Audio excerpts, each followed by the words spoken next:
Est-ce qu'il a des chiffres à me donner sur les départs des enseignants? Parce que je les ai demandé tout à l'heure, probablement qu'on lui a fourni depuis ce temps-là, depuis 2018.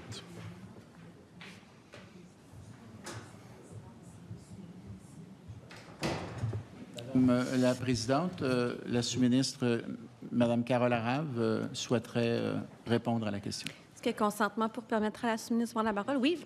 Merci. Veuillez vous présenter d'entrée de jeu puis nous faire part de votre intervention. Alors, Carole Arave, sous-ministre du ministère de l'Éducation.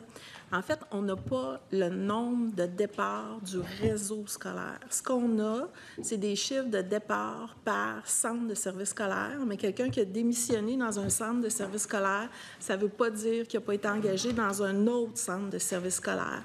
On n'a pas, au moment où on se parle, la capacité de tracer les enseignants d'un centre de service scolaire à un autre. Donc, ce qu'on a, c'est les départs par centre de service scolaire, où globalement, on a le départ global du réseau, mais ça tient compte aussi des retraites. On n'a pas spécifiquement les démissions. D'accord.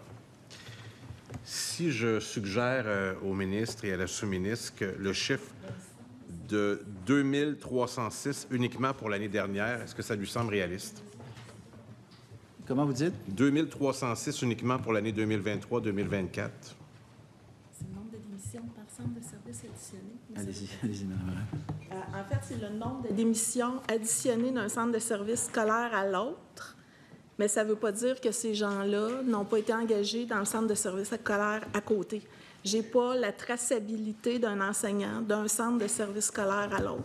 Alors, il peut avoir été engagé le lendemain à l'intérieur d'un autre centre de service scolaire. Alors, ma proposition, c'est de trouver ces données-là. Des personnes qui quittent définitivement le réseau pour avoir des chiffres exacts pour le bénéfice des membres de la commission et du ministre. Combien de personnes quittent et ne reviennent plus dans une école du Québec?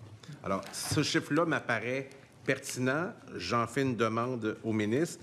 Il en va de même pour le personnel de soutien, parce qu'un calcul qu'on a fait avec d'autres partenaires nous permet d'arriver de 2018-2019, l'arrivée de la CAQ, à 2023-2024, en mars, à 37 428 démissions du personnel de soutien scolaire. C'est beaucoup de monde. C'est presque la population de Sorel-Tracy. J'ai des bonnes nouvelles pour le député de Matane-Matapédia. On va avoir à l'automne le système informatique qui va nous permettre de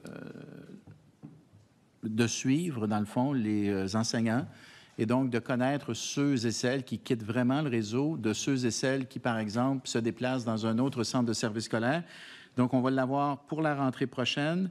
Donc, on va avoir la traçabilité, pour utiliser le terme de Mme Arave, et on va l'avoir aussi pour le personnel de soutien, Monsieur le député de Matane-Matapédia. Très bien. Ce sera pour les crédits de l'an prochain. C'est cela.